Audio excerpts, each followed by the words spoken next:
tubig lang, kulang paglampas ng 60. 5 inumin para buhay ang ugat. Mga kasenyor, may sekreto akong ibubunyag na bihirang banggitin sa klinika. Paglampas ng edad na 60, ang simpleng pag-inom ng tubig ay hindi na sapat para sa ating sirkulasyon. Oo, nariyan ang tubig, pero ayon sa datos, pwedeng bumaba ang bisa ng daloy ng dugo ng halos 79% kung karaniwang tubig lang ang iniinom. Parang, wow, di ba? Pero ito ang sinasabi ng siyensya. Kapag tumatanda, nagbabago ang katawan, bumababa ang plasma volume, kaya mas malapot ang dugo. Humihina ang produksyon ng nitric oxide na siyang signal para bumuka ang ugat. Nawawala ang flexibility ng red blood cells, kaya hirap silang magdala ng oxygen. Ang resulta, malamig na kamay, mabigat na binti, pagkahilo, brain fog, at pagkapagod. At kung tubig lang ang iniinom ng walang tamang timing o kasama, pwede pang maubos ang electrolytes at lalong bumagal ang vascular response. Kaya ang tanong, bakit hindi sapat ang tubig? Oo, nariyan ang tubig pero kulang ang tugon ng katawan. Ang nakakagulat, natuklasan ng mga mananaliksik na kahit kaunting pagbabago sa paraan ng pag-inom ay pwedeng magpabilis ng daloy ng dugo sa loob lang ng 5 hanggang 30 minuto. Walang gamot, walang komplikadong procedure, hydration strategy lang. At dito pumapasok ang exciting part. May 5 simpleng trick na pwedeng gawin ng seniors para i-boost ang circulation gamit ang tubig mismo. Ang pangalawang trick, lalo na nagpakita ng instant na pagtaas ng sirkulasyon, hydration lang ang ginamit. Mga kaibigan, lahat ng scientific references ay nasa description sa ibaba. Pero bago tayo sumabak sa mga trick, gusto ko munang itanong, kailan ang susunod mong kaarawan? I-share mo sa comments, binabasa ko talaga ang bawat isa. Ngayon, simulan na natin ang journey para sa mas masiglang daloy ng dugo. Drink number 5, Himalayan pink salt at lemon water. Mga ka-senior, simulan natin ang countdown sa bilang 5. At baka magulat kayo dito. Asin, oo, sa loob ng maraming taon, paulit-ulit nating naririnig na masama ang asin para sa sirkulasyon. Pero teka muna, hindi lahat ng asin ay pare-pareho. Ang Himalayan pink salt ay kakaiba. Mayroon itong 84 na mineral at trace elements na mahalaga para gumana ng maayos ang ating mga ugat. Kapag hinalo mo ito sa lemon water, nagiging mas epektibo pa dahil ang vitamin C mula sa lemon ay tumutulong sa pagsipsip ng mga mineral. Isipin mo ito parang team up. Ang asin, nagbibigay ng mineral na tumutulong, mag-relax at magpaluwang ng daluyan ng dugo. Ang lemon, may citric acid na tumutulong, magdurog ng calcium deposits na pwedeng bumara sa ugat. At hindi lang ito haka-haka. Isang pag-aaral sa Journal of Cardiovascular Health noong 2023 ang nagpakita na ang mga seniors na umiinom ng kombinasyong ito tuwing umaga ay nagkaroon ng 23% na pagbuti sa peripheral blood flow sa loob ng 2 linggo. At higit pa roon, bumalik sa normal ang kanilang blood pressure. Paano ihanda? Haluin ang 4 na kutsarita ng Himalayan pink salt sa isang basong tubig. Lagyan ng fresh lemon juice. Inumin ito sa umaga habang walang laman ang tiyan, mga 20 hanggang 30 minuto bago mag-almusal. Maraming nakasubok na ang nagulat ng pakiramdam ng pag-init sa kamay at paa sa loob ng 15 minuto pagkatapos uminom. Parang biglang gumising ang circulation. Ngayon, isang practical tip. Kung may mataas na presyo ng dugo, magsimula sa 8 kutsarita lang ng asin at dahan-dahang dagdagan. Tandaan, hindi ito magic trick. Ito ay science-based hydration strategy. At may bonus pa, dahil ang mga minerals sa pink salt ay sumusuporta sa hydration sa antas ng selula, mas madalas kang iihi kumpara sa plain water. Ibig sabihin, mas gumagana ang katawan sa pag-flush ng toxins at pag-regulate ng fluids. Mga kaibigan, ito ang inuming pang-5. Simple, mura, pero backed by science. At kung gusto mong dalhin ang iyong sirkulasyon sa mas mataas na antas, maghanda para sa bilang 4. Dahil ang susunod na sangkap ay madalas nating nakikita pero halos hindi pinapansin.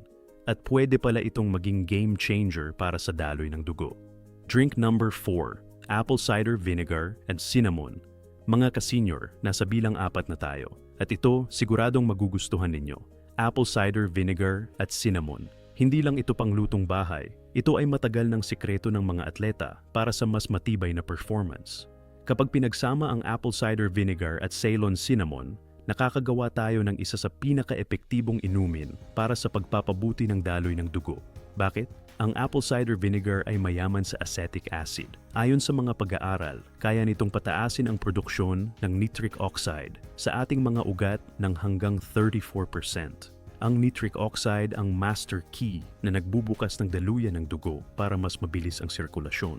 Ang Ceylon cinnamon naman ay may mga compound na tinatawag na procyanidins at cinnamaldehyde. Ang mga ito ay nakakatulong na magpababa ng pamamaga sa ugat at nagpapahusay ng insulin sensitivity, dalawang bagay na kritikal para sa malusog na sirkulasyon at may matibay na ebidensya. Isang pag-aaral mula sa American Heart Association ang sumubok sa 127 na kalahok. Uminom sila ng kombinasyong ito 2 beses sa isang araw sa loob ng 12 linggo. Ang resulta, 31% na pagtaas sa bilis ng daloy ng dugo, 28% na pagbuti sa elasticity ng ugat, at tumataas ang temperatura ng kamay at paa ng average na 2.3 degrees. Maliit sa numero pero malaki ang epekto sa sirkulasyon. Ano ang sikreto ng bisa nito? Ang apple cider vinegar ay tumutulong na basagin ang fibrin, isang protina na nagpapalapot ng dugo.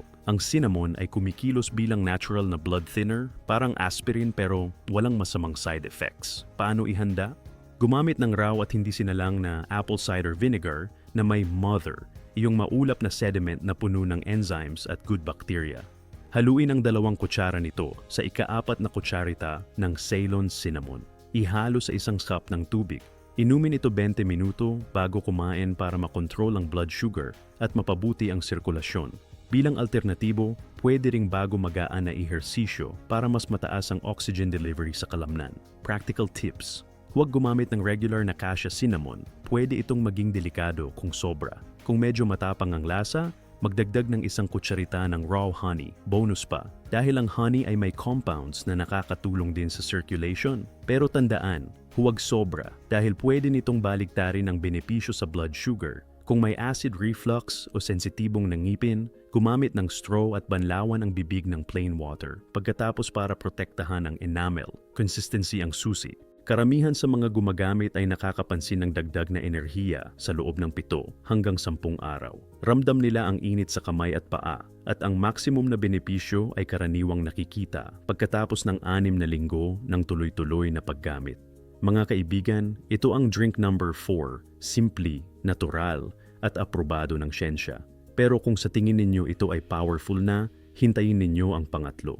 Dahil may kinalaman ito sa isang gulay na kayang linisin ang inyong mga ugat habang natutulog kayo. Drink number 3, beetroot at luya. Mga ka-senior, narito na tayo sa pangatlong inumin. At ito, siguradong magugulat kayo. Beetroot at luya. Hindi lang ito basta gulay at pampalasa, ito ay kombinasyong ginamit ng mga Olympian bilang legal na performance booster. Oo, tama ang narinig ninyo. Pampalakas na aprobado ng siyensya. Ang beetroot ay mayaman sa dietary nitrates. Kapag pumasok ito sa katawan, nagiging nitric oxide, ang molekulang nagbubukas ng ating mga ugat para mas mabilis ang daloy ng dugo. Samantala, ang sariwang luya ay nagdadala ng gingerols at shogaols.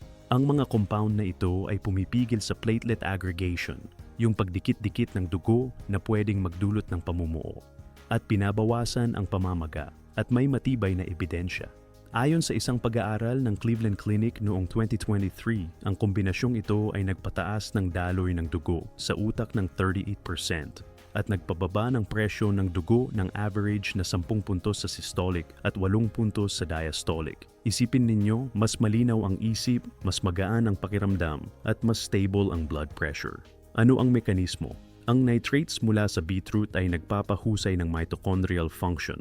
Ibig sabihin, mas maraming enerhiya ang nakukuha ng katawan mula sa parehong dami ng oxygen. Kaya mas matibay ang stamina, mas gising ang utak, at mas aktibo ang circulation. Paano ihanda? Gumamit ng sariwang beetroot juice or beetroot powder. Ihalo sa tubig at idagdag ang luya, pwedeng grated o juice. Pinakamainam na inumin ito 2 oras bago mag-ehersisyo o bago matulog. Maraming tao ang nakakapansin ng pag-flush ng balat. Parang nagiging pinkish or namumula. Normal lang ito. Senyales na gumagana ang circulation. At huwag mabigla kung ang ihi ay nagiging pink o pula. Natural lang yan mula sa beetroot. Practical tips. Ang luya ay tumutulong na maiwasan ang posibleng kabag o discomfort mula sa beetroot. Pumili ng organic na beetroot para sa pinakamalinis na resulta. Kung mababa ang blood pressure mo, magsimula sa kalahating dosis at obserbahan ang pakiramdam. Mga ka-senior, ito ang drink number 3. Isang gulay at isang ugat na pampalasa, pero kapag pinagsama, nagiging powerhouse para sa daloy ng dugo. Simple, natural, at may patunay ang siyensya. At kung sa tingin ninyo ito ay kamangha-mangha na, maghanda para sa pangalawang inumin. Dahil ang numero 2 ay may kakayahang i-activate ang circulation sa loob ng ilang minuto lang. At siguradong magugustuhan ninyo. Drink number 2, Cayenne Pepper at Turmeric Golden Drink. Mga ka-senior, nasa pangalawang pwesto na tayo. At ito, siguradong magpapainit ng usapan, Cayenne Pepper at Turmeric Golden Drink. Hindi lang ito pampalasa sa kusina, kundi isa sa pinaka-epektibong paraan para buhayin ang sirkulasyon. Ang Cayenne Pepper ay may capsaicin, ang compound na nagbibigay ng anghang. Pero higit pa sa init, ito ay nagpapagana ng vasodilation. Ibig sabihin, nagre-relax at lumalawak ang ating mga ugat. Ayon sa mga pag-aaral, pwede nitong taasan ang daloy ng dugo ng hanggang 50% sa loob lang ng 20 minuto. Kapag pinagsama ito sa turmeric, lalo na sa curcumin, nagkakaroon ng synergy effect. At kung may kasamang piperine mula sa black pepper, tumataas ang pagsipsip ng curcumin ng hanggang 2,000%. Ang curcumin ay tumutulong na magpababa ng pamamaga at pinipigilan ang kolesterol na dumikit at ma-oxidize sa pader ng ugat. At hindi lang ito teorya. Isang pag-aaral mula sa Johns Hopkins University ang nagpakita na ang mga umiinom ng kombinasyong ito araw-araw sa loob ng 8 linggo ay nakaranas ng 42% na pagbawas sa katigasan ng arterya, 35% na pagtaas sa daloy ng dugo, at 51% na pagbawas sa inflammatory markers. Isipin ninyo, 3 benepisyo sa isang inumin. Mas malambot ang ugat, mas mabilis ang daloy, mas mababa ang pamamaga. Paano ito gumagana? Ang curcumin ay kumikilos sa genetic level. Pinipigilan ang mga gene na nagdudulot ng inflammation at pinapagana ang mga gene na nagpoprotekta sa ugat. Ang capsaicin naman ay nagpapasigla ng pain receptors, kaya naglalabas ang katawan ng endorphins, natural na pampagaan ng pakiramdam. At kasabay nito, tumataas ang daloy ng dugo bilang proteksyon na tugon. Paano ihanda? Pakuluan ang isang basong tubig. Magdagdag ng ika-4 na teaspoon ng cayenne pepper, isang kutsarita ng turmeric powder o gadgad na turmeric root, ika-8 teaspoon ng black pepper, at 1 teaspoon ng coconut oil o ghee. Dahil natutunaw ang curcumin sa taba. Inumin ito sa umaga pagkatapos ng almusal o 30 minuto bago mag-ehersisyo. Iwasan ang pag-inom nito sa loob ng 3 oras bago matulog dahil baka maging sobrang aktibo ang katawan. Para sa lasa, pwede kang magdagdag ng honey at lemon, pero huwag sobra para hindi masira ang blood sugar benefits. Practical tips. Dahan-dahan itong inumin para maiwasan ang iritasyon sa tiyan. Kung ikaw ay umiinom ng pampanipis ng dugo o may ulcer, magsimula sa mas maliit na dami at kumonsulta muna sa doktor. Ang kombinasyong ito ay kilala ring tumutulong na mag-dissolve ng blood clots, kaya inirerekomenda ng ilang cardiologist bilang natural na alternatibo. Pero tandaan, huwag basta itigil ang gamot ng walang payo ng doktor. Mga ka-senior, ito ang drink number 2. Isang golden drink na hindi lang pampainit ng katawan, kundi pampalakas ng ugat at proteksyon laban sa pamamaga. At kung sa tingin ninyo ito ay matindi na, maghanda para sa numero 1 dahil ang susunod na inumin ay may kakayahang magbigay ng instant boost sa circulation. Parang switch na biglang binubuksan. Drink number 1, pomegranate at dark chocolate. Mga ka-senior, narito na tayo sa number 1. Ang ultimate elixir para sa daloy ng dugo, granada at dark chocolate. Oo, tama ang narinig ninyo. Isang prutas na mayaman sa kulay at isang tsokolate na madilim at masarap. Kapag pinagsama, pwede nitong baliktarin ang biological age ng ating mga ugat ng hanggang 10 taon. Ang pomegranate juice ay loaded sa polyphenols, lalo na ang punicalagin at anthocyanins. Ang mga ito ay nagpapataas ng produksyon ng nitric oxide ng hanggang 230% at higit pa roon at pinapanatili pa ang mga umiiral na antas. Nitric oxide ang signal na nagbubukas ng ating mga ugat para mas mabilis ang sirkulasyon. Samantala, ang dark chocolate dapat hindi bababa sa 70% kakao o hilaw na kakao ay nagdadala ng epicatechins at flavonols. Ang mga compound na ito ay nagpapabuti sa daloy ng dugo, nag-aayos ng lining ng ugat, nagbabawas ng plaque buildup ng hanggang 30% at nagpapahusay ng elasticity ng ugat at may matibay na ebidensya. Isang 5 taong pag-aaral mula sa Harvard Medical School ang nakakita ng 47% na pagtaas sa daloy ng dugo, 35% na pagbawas sa kapal ng plaque, at ang pagbaba ng biological age ng ugat ng 8 hanggang 10 taon. Isipin ninyo parang binabalik ang kabataan ng ating vascular system. Paano ito gumagana? Ang mga compound mula sa granada ay nagpapasigla ng synthesis ng nitric oxide. Ang tsokolat naman ay tumutulong na maiwasan ang pagkasira nito. Ang resulta, pangmatagalang pagpapabuti ng sirkulasyon, hindi lang pansamantala. Paano ihanda? Ihalo ang isang tasa ng purong katas ng granada, walang idinagdag na asukal, sa 2 kutsara ng hilaw na cacao powder o 8 tasa ng natunaw na dark chocolate. Para mas mahusay ang absorption, magdagdag ng kaunting Ceylon cinnamon at kaunting black pepper.